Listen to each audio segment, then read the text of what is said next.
I'm Hayes Jackson, Urban Extension Agent with the Alabama Cooperative Extension System, and one of my areas is increasing green plantings downtown and landscaping. That's my area of expertise. I was born and raised in Anniston, and one thing that I've learned through my studies and knowing that if a downtown is landscaped and green and beautiful, people tend to be more apt to shop there and spend more money. So one thing I'd like to see is more trees, more greenery planted downtown.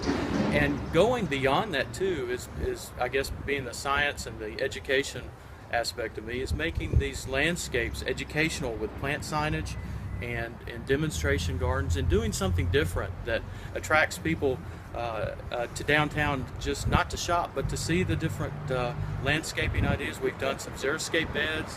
I'd like to see some period plantings and doing some things that actually show people or give some demonstrations that they can carry home and try at their home. We've planted some southern magnolias, little gem varieties downtown. We got a grant to do that. And we've got nameplates and signs on it so people can see the name of the plants, and I think that's really good. And it goes beyond just doing landscaping and gives us another spin, an educational spin on development of downtown, and brings in that kind of people that might be